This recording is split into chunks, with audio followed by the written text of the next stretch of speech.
pun hari ini entah selamat entah tidak. Saya dulu dilarang jangan memakan buah pohon khuldi, tapi tetap saya memakannya.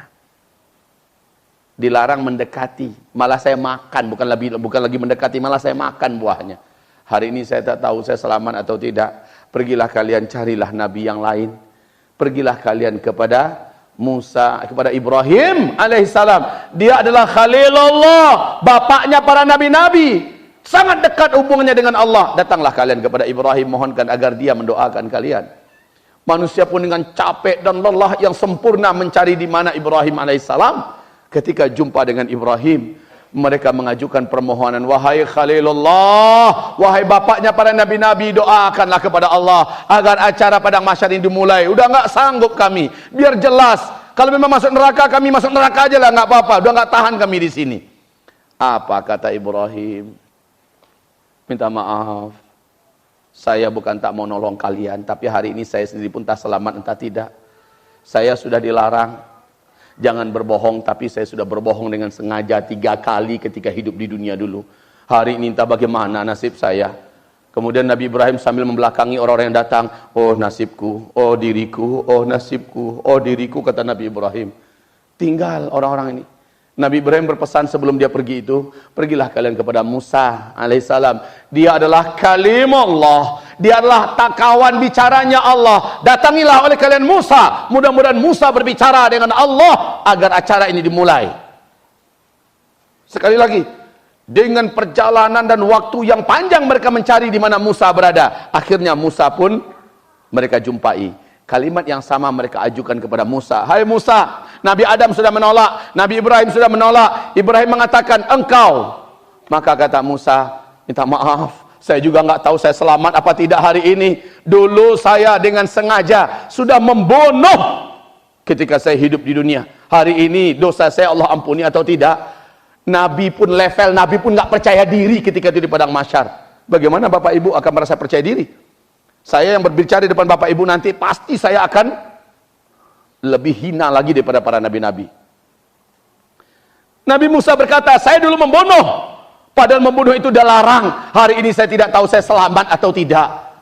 Pergilah kalian kepada Isa, manusia suci. Saya tidak tahu apakah dia bisa menolong kalian atau tidak. Semoga dia bisa mendoakan kalian kepada Allah. Sambil meninggalkan mereka, Musa berkata, wah nafsi, wah nafsi, wah nafsi, oh diriku, oh diriku, oh nasibku. Kata Nabi Musa. Maka manusia pun hampir putus asa. Mereka pun menuju ke arah Isa alaihissalam. Singkatnya ketemu dengan Isa. Mereka mohon, Isa, wahai Nabi Allah, wahai Ruhullah, doakanlah kepada Allah agar acara dimulai. Udah tak sanggup kami di sini. Nggak jelas kapan dimulai ini. Maka Nabi Isa berkata, bukan wewenang saya. Minta maaf ya, saya tidak bisa membantu kalian. Saya tak punya wewenang mendoakan kalian. Saya tak punya wewenang menolong kalian. Maaf, bukan wewenang saya. Kemudian pergilah kalian kepada kekasih Allah.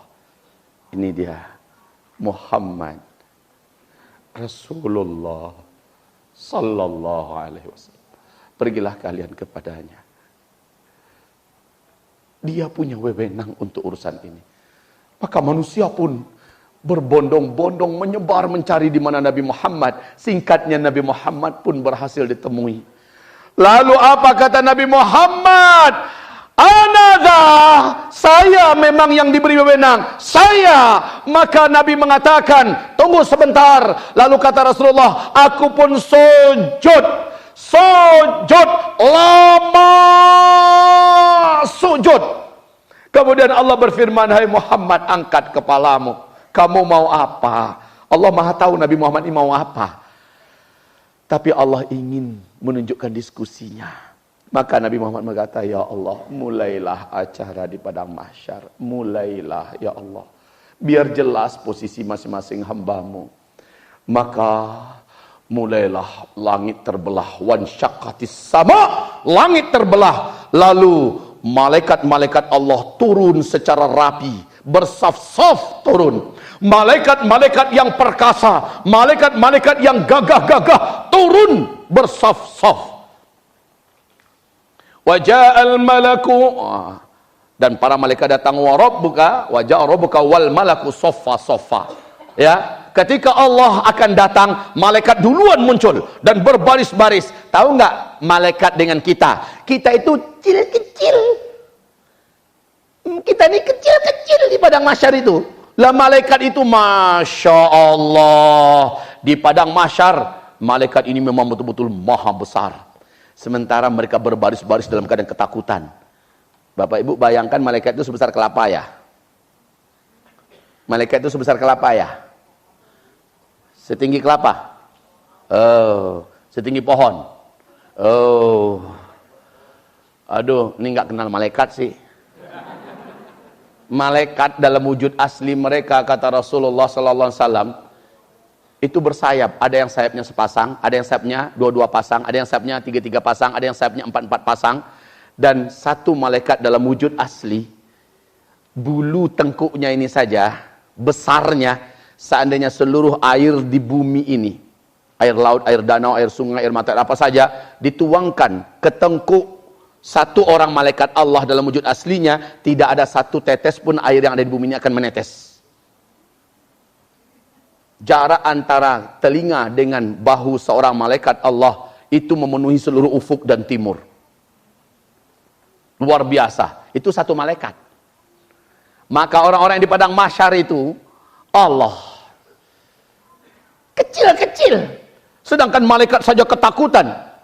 Coba buka penutup daripada surat apa tuh? Amma yatasaalun. Ya, surah An-Naba. Coba lihat di penutupnya. Seluruh malaikat la yatakallamuna illa man adzina lahur rahman. Di padang mahsyar itu nanti tidak ada yang berani bicara kecuali yang diajak oleh Allah bicara, yang diizinkan Allah bicara. Kalau tidak, malaikat diam.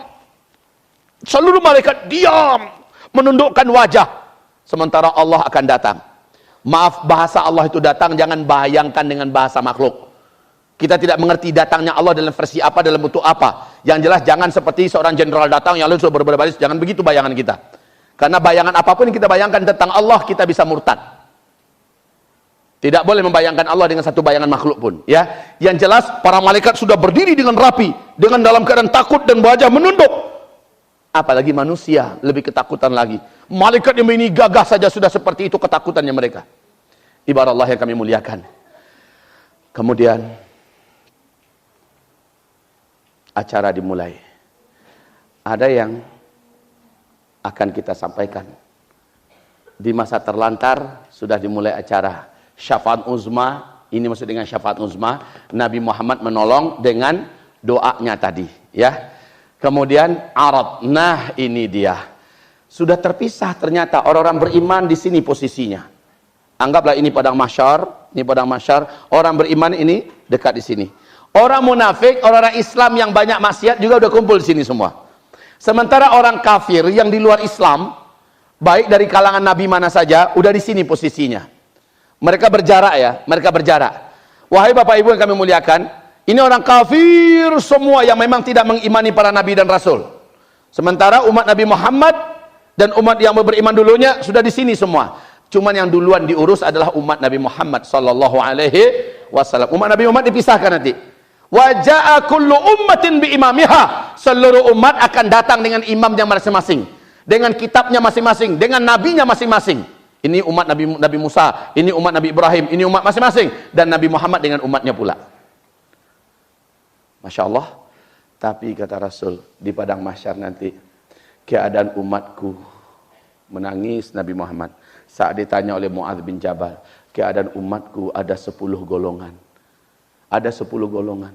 Ada yang umatku kakinya di atas dan dia berjalan dengan tangannya. Orang-orang bertanya nanti di hari kiamat, kenapa engkau berjalan dengan tanganmu sementara kami berjalan dengan kaki? Apa jawabannya? Yang membuat kalian bisa berjalan dengan kaki, dialah yang membuat kami berjalan dengan tangan. Kaki di atas, tangan di bawah. Ada di antara mereka, kata Rasulullah, dan ini semuanya berjalan dengan tangan, kakinya di atas. Komunitas itu saja gaya mereka. Ada satu lagi gaya komunitas ini, lidah mereka menjulur sampai ke lutut. Dan lidah itu mengeluarkan bau yang sangat busuk, terganggu seluruh orang-orang di padang mahsyar yang dekat dengan mereka. Lidah mereka menjulur dan mengeluarkan bau yang sangat menjijikkan. Dan mereka itu semuanya, komunitas itu saja gayanya. Ada lagi satu komunitas yang lain, badan-badan orang telanjang tapi kepala-kepala babi, kepala-kepala anjing. Nggak ada yang kepala cebong, cuman kepala babi. Dalam hadisnya begitu. Ada satu komunitas, mereka dipaksa menggunakan kain terbuat dari ter yang mendidih. Dipaksa. Ketika mereka pakai, ya menjerit, mereka kesakitan. Ya panas luar biasa. Kain ter yang mendidih, dan ter itu tidak akan pernah kering, tidak akan pernah melunak, terus mendidih. Mereka pakai itu. Ada di antara mereka yang di padang mahsyar perut mereka itu besar-besar.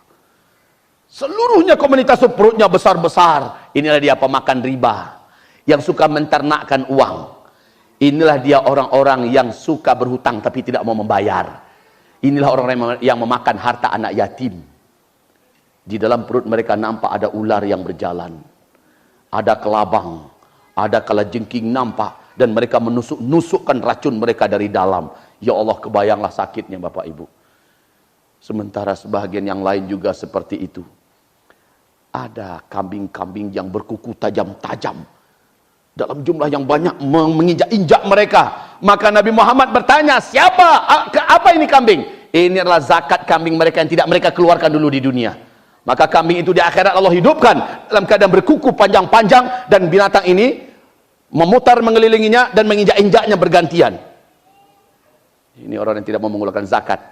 Ya Allah, macam-macam, 10 jenis kelompok umat Nabi Muhammad. Wahai kaum muslimin, kebiasaan apapun yang buruk. Nah, para pengadu domba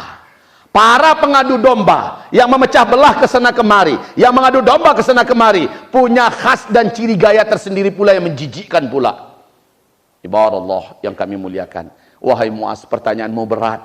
10 kelompok di padang mahsyar itu adalah begini, kata Rasulullah sallallahu alaihi wasallam. Yang utuh hanyalah orang-orang beriman. Yang bergaya kepala babi itu orang Islam. Orang munafik apalagi. Khalas. Baik, selanjutnya Arab. Apa itu Arab? Yauma yu'raduna jahannam. Pada hari itu diaratkan kepada mereka. Arat itu dipamerkan.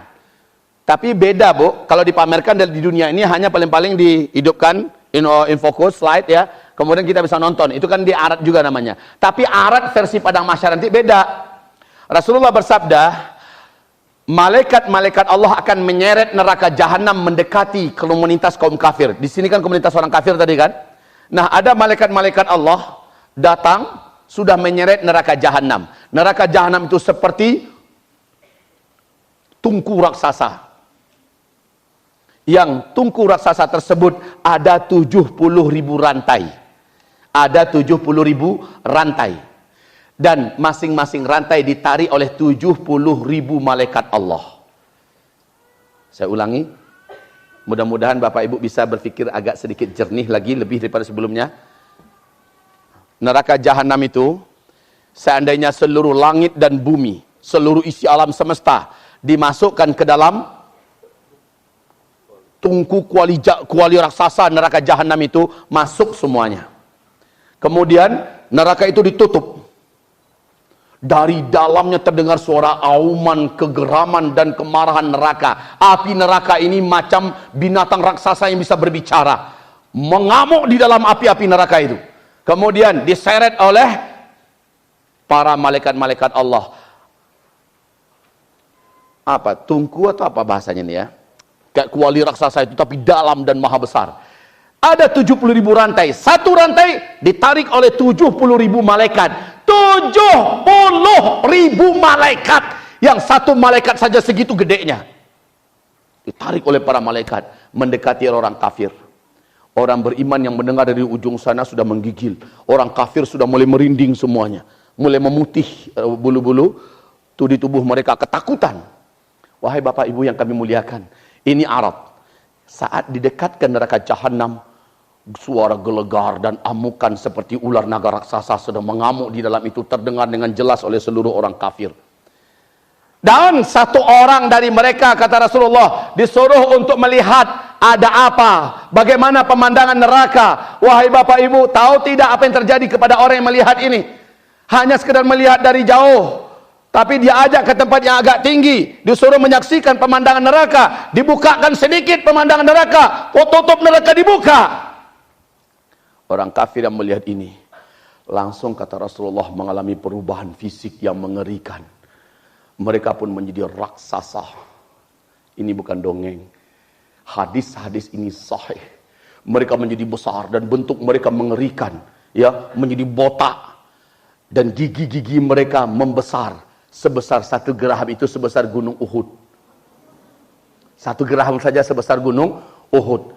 Kedua pinggulnya ini, kedua belah pinggulnya ini jarak dari Mekah ke Madinah 460 km. Pinggulnya aja baru tuh. Tingginya Masya Allah, ya. Sementara dari wajahnya penuh dengan siksaan. Padahal baru melihat, baru sekedar melihat neraka, tubuhnya mengalami perubahan. Dan ini disesuaikan dengan tipe azab yang akan diterimanya. Baru sekedar melihat, rusak wajahnya, rusak badannya. Dan dia datang dalam keadaan ketakutan yang nyata. Sementara yang didatanginya masih kecil-kecil. Orang-orang yang orang kafir yang ada bertanya, siapa engkau? Celaka engkau. Maka dia berkata, sayalah yang kalian kirim untuk melihat neraka itu. Maka semua yang mendengarkan kisah tentang neraka dari si mulut ini sudah ketakutan.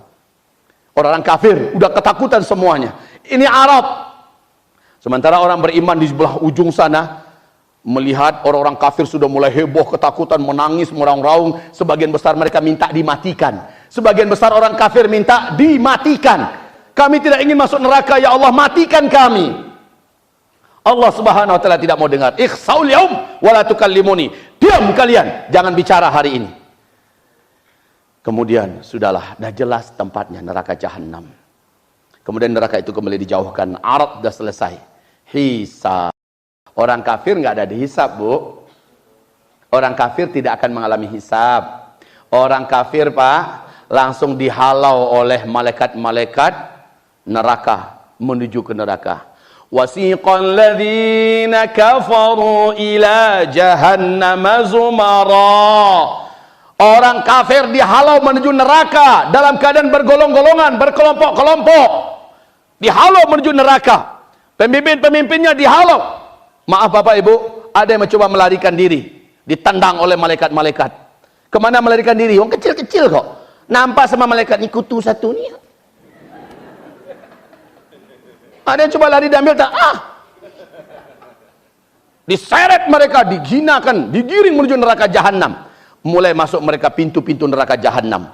Ada yang namanya pintu Laza, ada yang namanya pintu Sakar, ada namanya pintu Sa'ir, ada namanya pintu Jahim, ada yang namanya pintu macam-macam. Mereka masuk, digiring menuju ke sana. Masuk mereka menggelinding. Dalam mereka menggelinding menuju dasar neraka jahanam, mereka membesar, membesar, membesar, membesar, membesar, seperti satu orang yang tadi ditugaskan melihat membesar.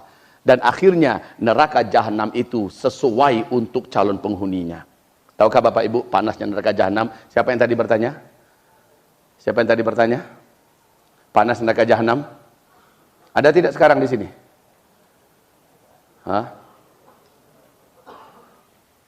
Kan tadi bertanya, Ustadz tolong jelaskan kepada kami panasnya neraka jahanam. Baik. Saya pahamkan sedikit, Bapak, Ibu. Hidung lembu sebesar apa? Alah, besar sedikit dari kita kan? Hidung lembu. Bapak, Ibu, jangan lihat hidung saya pula. Bapak juga punya hidung. Lah, hidung lembu, kata Rasul, seandainya bumi kalian ini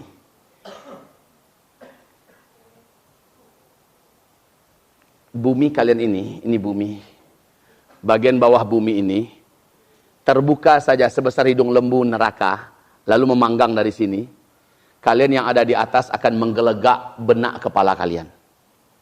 Yang ada di sini, yang ada di atas.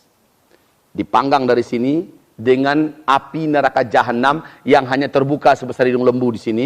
Kalian yang hidup di atas ini akan menggelegak benak kalian. Isi otak ini akan menggelegak. Lalu kata Rasulullah, apakah kalian tahu api yang kalian pakai hari ini, dianya api yang dibawa dari neraka jahanam. Sebesar biji jagung, kata Rasulullah. Lalu api ini direndamkan ke laut bumi kalian. Menggelegak laut ini seluruhnya. Lalu laut ini menjadi kering. Kemudian Allah datangkan lagi air sebanyak semula memenuhi laut yang ada di bumi. Allah rendamkan lagi api yang sebesar, kemudian menggelegak lagi. Ini juga hadisnya kuat dan hadis ini sahih. Sekali lagi ini bukan dongengan. Kalau saya bacakan hadisnya makin nggak cukup waktu kita, Pak. Makanya sekarang saya sampaikan saja saripatinya, saya sampaikan saja. Kemudian menggelegak lagi, kering lagi bumi ini dari air. Dan air yang sudah kering 2 kali di bumi ini, api yang sudah direndam dengan air itu, barulah sekarang menjadi api kalian yang ada sekarang ini. Yang kalian pakai untuk masak, kalian pakai untuk pemanasan dan untuk membakar ini dan itu. Inilah api yang ada di bumi sekarang. Demi Allah, kata Rasul, api yang ada di bumi ini takut sekali dikembalikan kepada api neraka jahanam karena akan dimakannya. Dan wahai hamba-hamba Allah yang kami muliakan, orang kafir langsung ke neraka ya. Langsung ke neraka. Nggak ada cerita mengalami hisab, mizan, lalu masuk ke titian, nggak akan ada cerita. Orang kafir langsung dihalau ke neraka jahanam. Sudah. Tapi wahai hamba-hamba Allah, menurut Bapak Ibu, orang kafir udah masuk ke neraka jahanam. Apakah mereka paling duluan sampai di kerak-kerak dasar neraka jahanam? Paling duluan apa tidak? Tidak. Kenapa tidak? Karena ternyata munafik. Innal munafiqina fid darkil asfali minan nar. Orang munafik dialah yang paling duluan mengisi dasar neraka jahanam. Loh, kenapa begitu? Bukankah orang kafir duluan yang dimasukkan ke neraka? Iya, tapi orang kafirnya masuk neraka kan menggelinding. Jadi neraka itu seperti jurang yang terjal, menggelinding terus. Lamanya Masya Allah. Sedangkan kata Rasulullah SAW ketika sedang bersama para sahabat, terdengar bunyi bum. Rasul bertanya kepada para sahabat, tahu nggak kalian itu suara apa barusan? Enggak ya Rasul. Kata Rasulullah, itu batu besar yang dilemparkan oleh malaikat di tepi jurang neraka jahanam, di tepi bibir jurang neraka jahanam 70 tahun yang lalu. Baru sekarang nyampe ke dasarnya. 70 tahun yang lalu dilemparkan, melayang dengan kecepatan maksimal, baru nyampe 70 tahun di dasar neraka jahanam. Maaf, saya salah, bukan 70 tahun, sab'ina alfasanah, 70.000 tahun yang lalu baru nyampe ke dasar. Sementara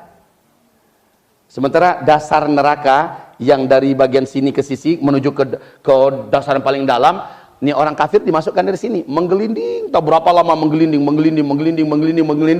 Dan nanti orang munafik nggak pakai menggelinding, di titian, di mulut, di bibir neraka jahanam, di titian dia nggak nampak apa-apa ya, kayak begini. Karena nggak nampak apa-apa, dia terjatuh masuk ke dalam dan dalam keadaan melayang. Badannya sudah sebesar yang kita sampaikan tadi, melayang dengan kecepatan maksimal. Duluan nyampe yang mana? Yang menggelinding tadi atau yang jatuh bebas? Yang jatuh bebas duluan. Yang menggelinding masih menggelinding. Makanya ibarat kita gelas. Masukkan pasir. Gelas ini kosong, dimasuki pasir. Yang paling pertama diisi penuh oleh pasir yang mana? Bagian pinggir-pinggir sini atau bawah? Bawah. Makanya orang munafik itu bagian paling dasar neraka jahanam. Orang kafir yang masuk duluan tadi belum nyampe. Sementara dia udah nyampe duluan.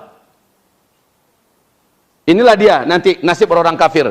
Wahai hamba-hamba Allah yang kami muliakan, lanjut. Awas ya jadi orang munafik. Kenapa saya tidak lagi diizinkan berdakwah di salah satu TV dakwah Indonesia? Karena saya menampaikan materi tentang munafik. Saat menyampaikan materi tentang munafik, banyak orang munafik yang sedang memegang media ini kepanasan. Gak sanggup dengar karena itu dia semua kena. Termasuk pemimpin-pemimpin negeri ini banyak yang sifat-sifat ini lengkap sama mereka. Panas kuping mereka, panas pantat mereka dengar. Nggak sanggup. Stop, Ustaz Zulkifli itu nggak boleh lagi ceramah. Kenapa? Radikal. Saya menyampaikan masalah munafik radikal. Nah, ibarat Allah yang kami muliakan, kita lanjut. Arat dah selesai, hisab. Yang dihisab sekarang siapa? Orang Islam.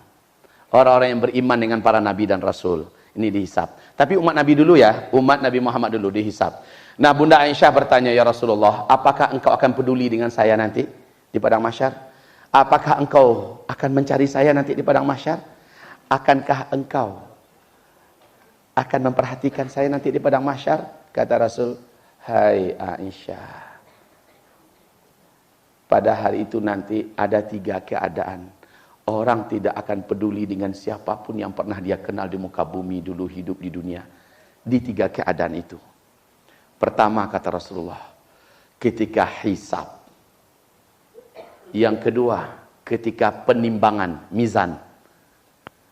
Dan yang ketiga, ketika di atas titian. Orang tidak akan peduli dengan siapapun. Nah, proses hisab ini kaum muslimin yang kami muliakan. Satu persatu dipanggil oleh Allah. Orang-orang yang tidak dihisab siapa? Jawab. Muhsin yang duluan tadi udah masuk ke surga, ini nggak akan mengalami hisab. Dia hanya ke padang mahsyar numpang lewat. Kan begitu tadi ceritanya. Tapi mukmin dihisab. Hanya saja hisab yasira. Hisab yang ringan. Hisab untuk kalian nanti di padang mahsyar, wahai orang yang beriman, kata Rasulullah, seperti kalian merasakan jarak masa antara asar ke maghrib. Lama atau tidak asar ke maghrib? Lama atau tidak? Hisab yang lain-lain lama loh. Lama banget. Karena satu persatu dihisab. Tapi orang beriman, hisabnya cuma sebentar. Seperti kalian merasakan antara asar ke maghrib. 2 atau 3 jam ya. Antara itulah dihisab nanti di depan Allah. Dan hisab orang beriman nanti di hari kiamat tertutup. Tidak satu pun penduduk padang mahsyar melihat hisab antara kita dengan Allah Subhanahu wa taala. Tertutup. Yang jelas Allah tidak bisa dilihat. Tapi sang hamba diizinkan berbicara dengan Allah. Allah menampakkan kepada orang beriman yang dihisab. Satu persatu. Disuruh ngaku. Dikasih lihat. Kamu ngaku tidak? Kamu sudah mengamalkan ini. Kamu sudah mengerjakan ini. Pada hari ini. Ini catatannya. Apakah malaikat-malaikatku sudah zalim mencatat yang tidak benar untuk kamu? Apa kata orang beriman? Tidak ya Allah. Hamba mengaku. Hamba telah melakukannya. Benar ya Allah, hamba mengaku, hamba telah melakukannya. Betul ya Allah, hamba mengaku. Maka kata Rasulullah, tidak ada satu pun catatan yang pernah dibuat dalam hidup seorang mukmin di dunia, walaupun dosanya kecil, melainkan orang mukmin ini akan diminta oleh Allah untuk membenarkan dan mengakui. Kamu sudah ngomong begini kan kepada ibumu? Kamu sudah bilang kan pada ibumu? Iya ya Allah, hamba benar telah melakukannya. Kamu sudah beginikan istrimu kan? Kamu tampar mulut istrimu kan? Betul ya Allah, betul. Kamu sudah melakukan begini kan? Kamu tendang pantat anakmu? Kamu campakkan dia? Kamu buang anakmu? Betul ya Allah. Ma li hadzal kitab la yatruku saghiratan wala kabiratan illa ahsaha. Oh, kitab apa ini? Tidak ada satupun yang kami kerjakan di dunia yang kecil apalagi yang besar, melainkan tertulis dengan rapi di dalam kitab ini. Jamnya, tanggalnya, waktunya, tempatnya. Kalau kita lihat buku-buku dalam film Harry Potter, setiap buku itu ada gambar. Gambar itu bisa bergerak, kayak video. Ya, itu teknologi manusia. Allah lebih sempurna lagi. Jadi setiap kejadian apa yang kita lakukan tercatat. Tanggalnya, tempatnya, jamnya, di mana, dengan siapa kita lakukan, dan ada gambarnya, ada videonya. Maka tidak ada satu pun yang bisa diingkari. Kita lagi ngapain di kamar mandi? Ketika kita sendirian. Ketika kita dengan pacar kita, na'udzubillah. Kita lagi ngapain di semak-semak?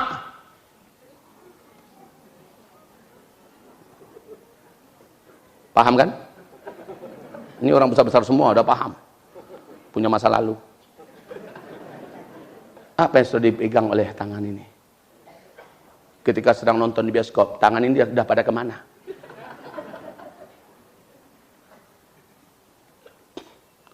Orang beriman gak banyak bantah. Benar ya Allah, benar ya Allah. Padahal dia udah pernah taubat, tapi dia lupa. Orang beriman kan lupa bahwa dia udah pernah taubat dulu. Yang dia ingat, benar ya Allah, benar ya Allah, benar ya Allah. Maka kata Rasul, orang beriman nanti pada hari kiamat menyangka dia pasti celaka, dia pasti masuk neraka. Udah gak ingat dia bahwa di dalam kubur dia pernah diproses bahwa dia akan masuk surga. Udah lupa dia itu, yang dia ingat, celakalah aku, tak selamat aku hari ini. Karena dia apapun yang ada selama hidupnya ditanya, bahkan ya Allah ya Rabb, hal yang paling ringan sekalipun yang pernah kita lakukan, tapi itu salah, itu pun ada videonya, dikasih lihat kepada kita, tapi cepat.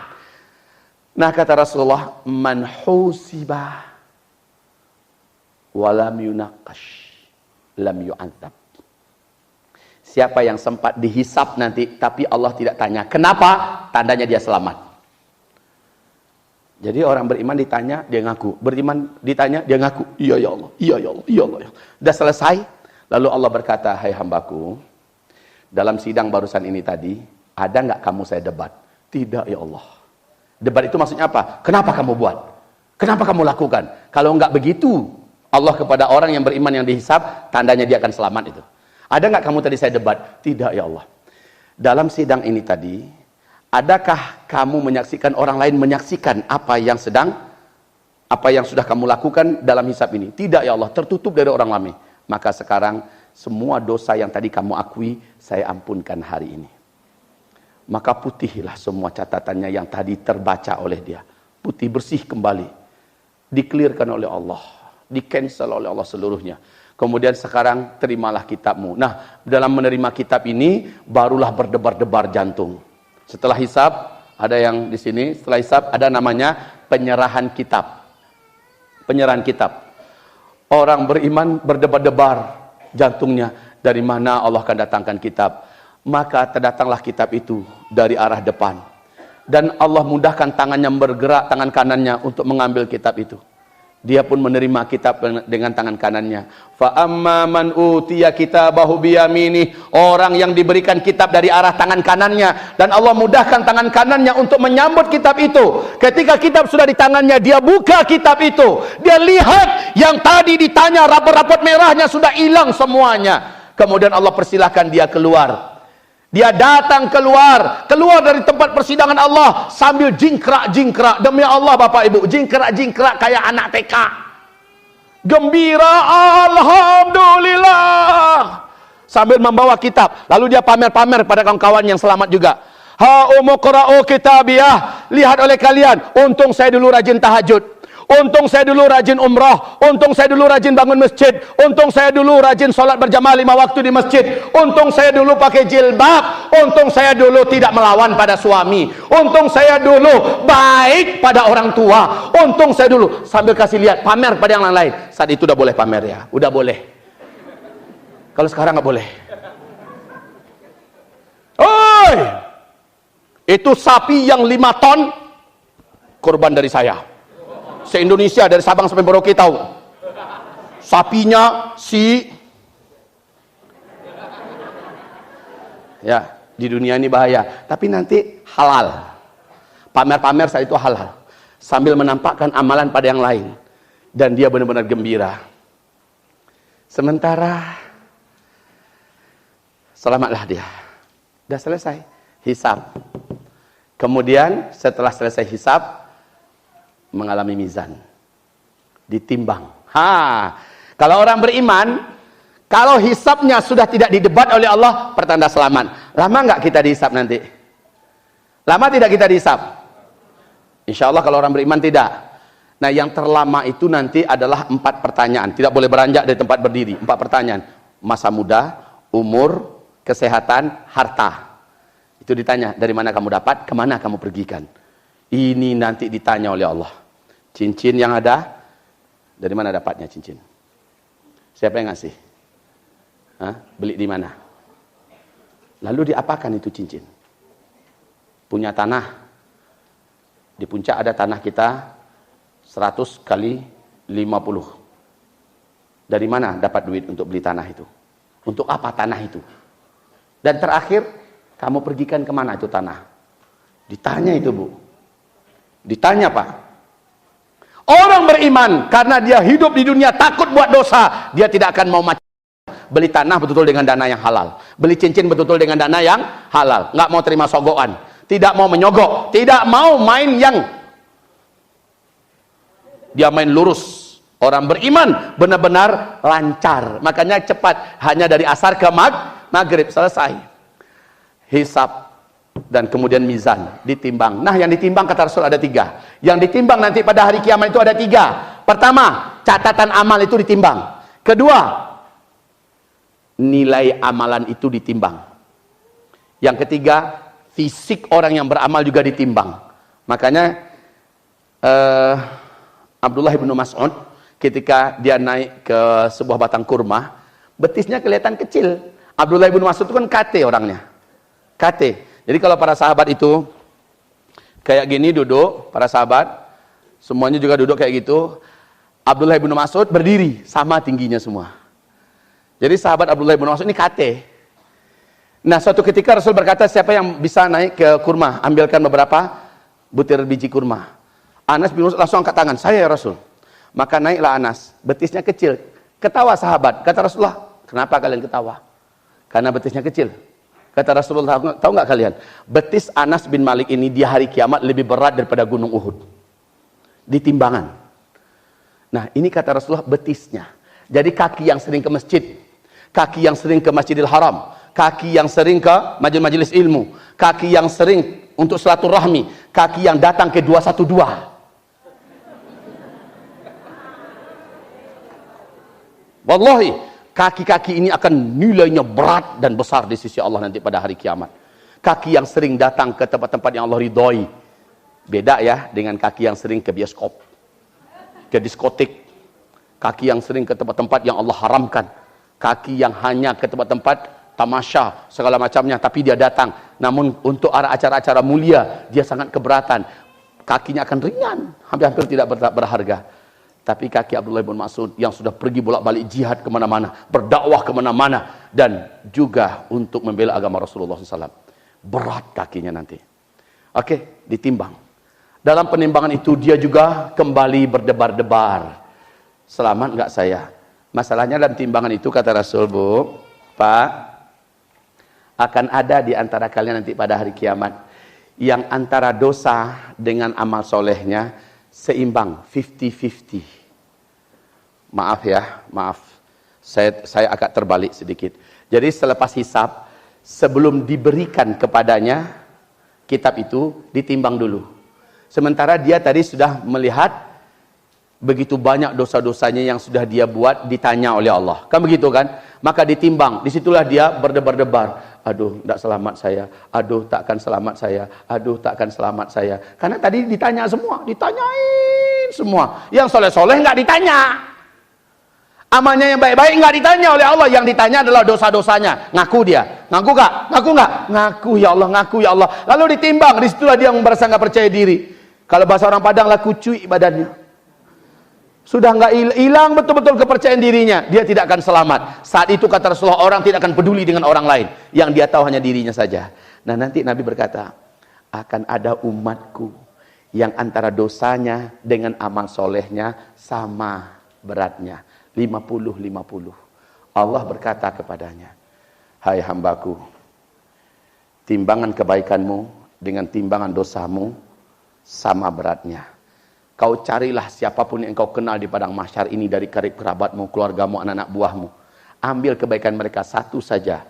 Maka bila engkau bawa kemari, kebaikanmu yang berlebih satu itu daripada dosamu akan menyelamatkanmu. Dan saya akan putihkan dosa-dosamu. Masya Allah. Tapi Bapak Ibu, Rasul bersabda, mulailah orang ini mencari keluarganya. Yang dia cari terlebih dulu adalah maknya. Kelelahan mencari. Sementara proses hisab dengan yang lain berjalan. Yang ini mencari di mana emaknya. Di mana emaknya. Akhirnya ketemu. Mak yang ketemu ini pura-pura enggak dengar. Pura-pura enggak, mak, aku si Otong, mak. Aku tahu katanya. Betul, Bu. Dalam Al-Quran Allah mengatakan al-akhillau ba'duhum yawma idzin ba'dhum li ba'din yawma idzin aduwwun illal muttaqin. Orang yang dulu dekat di dunia, ada hubungan ayah dan anak, suami dan istri, anak dengan emak, pada hari kiamat ini nanti saling membenci, saling memusuhi, kecuali yang hubungannya dibangun di atas iman dan ketakwaan di dunia.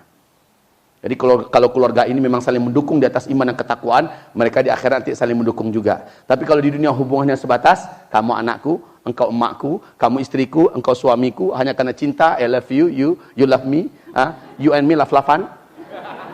Hanya sebatas itu saja, di akhirat mereka saling membenci dan tidak peduli, bahkan memusuhi. Apa kata si anak? Mak sayang sama saya kan? Mak, saya baru saja ditimbang amalan saya, kurang 1, mak. Tolong mak kasih kebaikan mak 1 aja. Terserah mak yang mana aja untuk memberatkan timbang amal saya. Apa jawaban sang ibu nanti pada hari kiamat? Rasulullah bersabda, ibu berkata, maaf ya, saya juga butuh. Kalau sempat saya yang ditimbang dan ternyata kurang 1, yang 1 itu sudah kamu minta, saya mau minta ke siapa? Sorry, saya lebih mementingkan diri saya hari ini. Demi Allah bu, ibu akan ngomong begitu nanti. Tapi semoga bukan ibu orangnya. Amin. Lalu si anak putus asa, dia cari bapaknya, ketemu Pak Adang. Adang itu bahasa Padang. Apaan lo? Pak, aku kan anak bapak. Terus, Pak, bagi dong amal bapak 1 aja. Terserah bapak bagi yang mana. Sorry, saya hari ini lebih butuh daripada engkau. Saya tidak akan berikan kepada kamu, walaupun hanya setengah dari yang 1 itu. Masya Allah. Akhirnya dia cari semua orang-orang yang dulu telah dia sebarkan kebaikan pada orang-orang itu. Semuanya menolak. Ini dia petaka, bu. Semua nggak peduli. Al-akhillau ba'duhum li ba'din yawma idzin aduwwun illal muttaqin. Seluruh orang-orang yang dulu berkasih sayang, yang dekat, yang saling mencintai di dunia, tapi hanya sebatas urusan bisnis, hanya sebatas urusan pernikahan, hanya sebatas urusan kekeluargaan, bukan urusan iman dan ketakwaan. Pada hari kiamat saling melepas-lepaskan diri. Apalagi yang hubungannya sebatas kepentingan partai, kedudukan, jabatan, kursi, yang hari ini menangkan ini, karena dikasih fulus, karena dikasih nasi bungkus.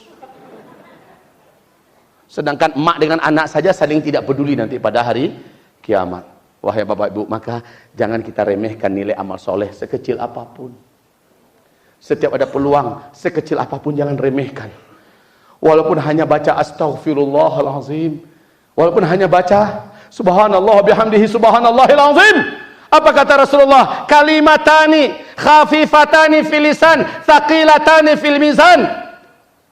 2 kalimat ringan di lidah, berat di timbangan. Allah cinta dengan 2 kalimat itu dan orang yang melafazkannya. Subhanallah wa bihamdih subhanallahil. Setiap kali ada kesempatan ngomonglah subhanallah bihamdih subhanallahil azim, subhanallah bihamdih subhanallahil azim. 1 kali ibu bicara subhanallah bihamdih subhanallahil azim, Pak, 1 batang kurma Allah tumbuhkan di taman surga milik kita.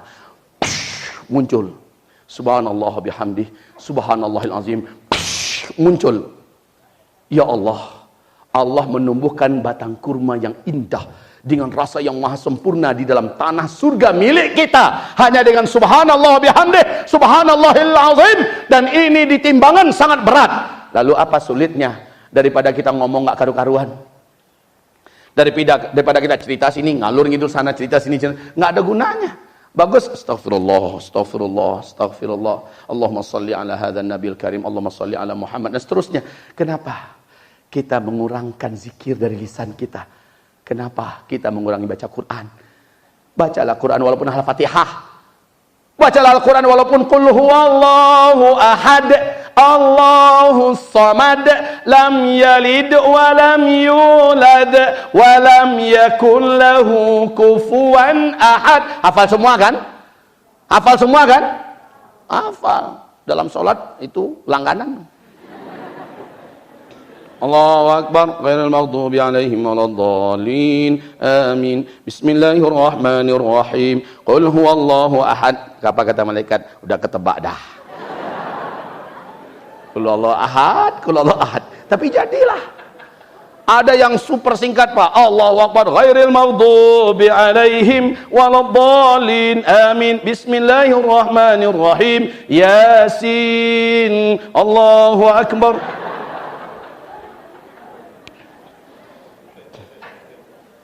Ya Bu ya, jangan sia-siakan setiap peluang sekecil apapun. Setiap peluang sekecil apapun. Nggak akan sulit insya Allah kita beli sayur di pasar tradisional. Bu, nggak usah ditawar bu. Berapa satu ikat mak? Oh ini harganya 2.000. Hah, kebiasaan kalau mak-mak kalau belanja di pasar itu kalau nggak nawar rasa nggak belanja. Alamak ini kan sudah agak layu mak, 1.000 lah mak. Padahal kalau belanja di mall berapapun malah nggak sampai ngelihat itu. Ambil, masuk, ambil. Tapi kalau mak-mak kampung yang hidup matinya sudah Senin Kemis, ditawar lagi. Kalau udah berhasil ditawar 1.500 lah jadi. Sambil lemes wajah mak itu dibungkusnya juga sayurnya. Udah mau senja hari. Kasihan amat. Apa salahnya? Berapa mak? 2.000. Nih mak uangnya. Dikasih oleh kita uang 5.000. Si emak ternyata kita beli 2 potong. Kan 4.000 tuh.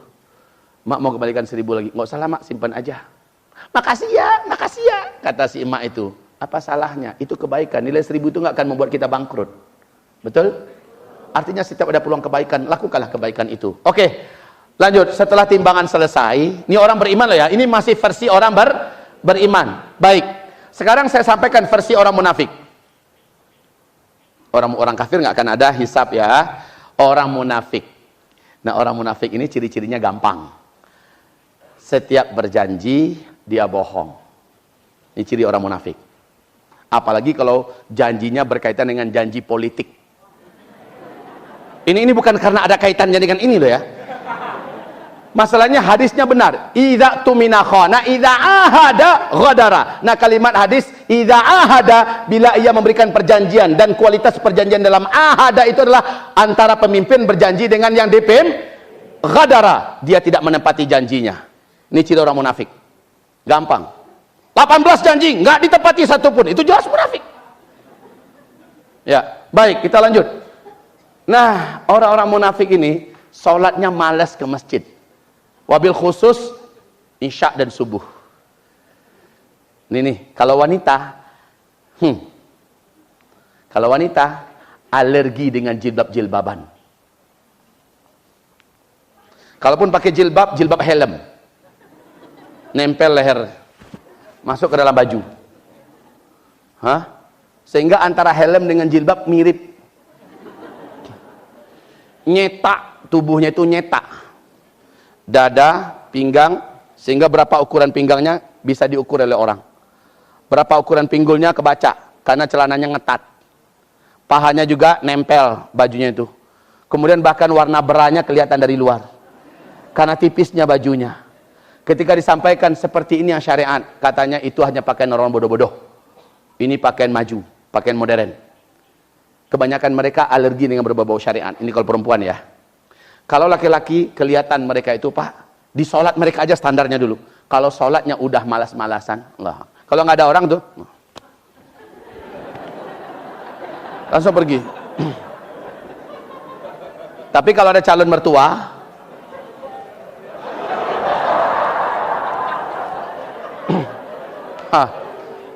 aduh, Masya Allah, kayak akhirat itu udah di depannya.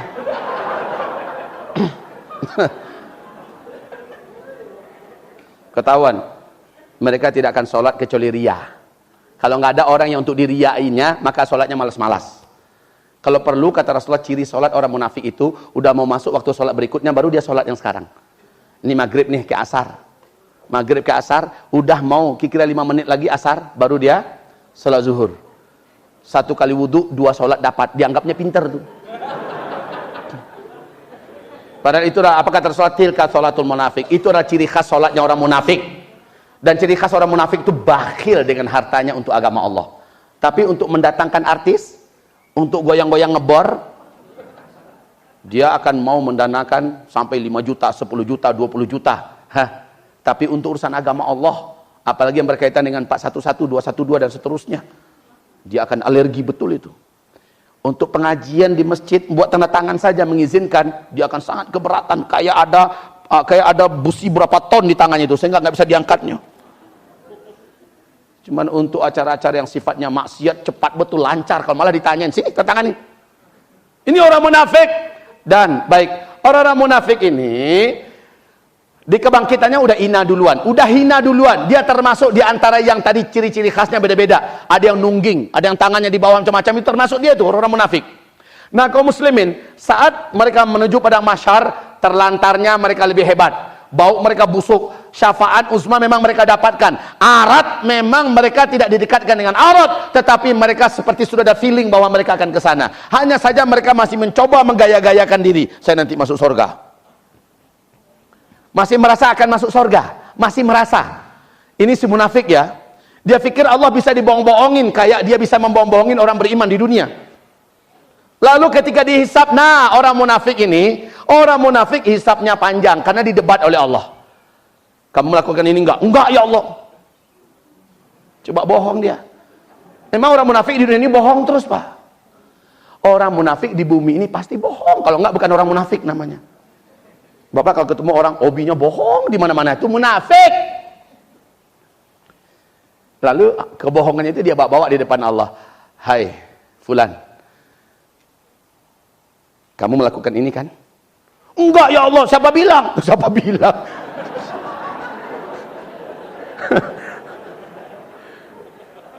Oh, jadi panjang urusannya. Dipanggil malaikat. Kat, sini Kat. Malaikat pencatat amal dia dipanggil sini. Labbaik ya Allah. Kamu yang tukang catat dia kan? Betul ya Allah. Kamu ada bukti-bukti yang lain enggak yang menguatkan bahwa kamu tidak menzalimi dia dalam mencatat? Ada ya Allah. Apa? Allah, ya Allah.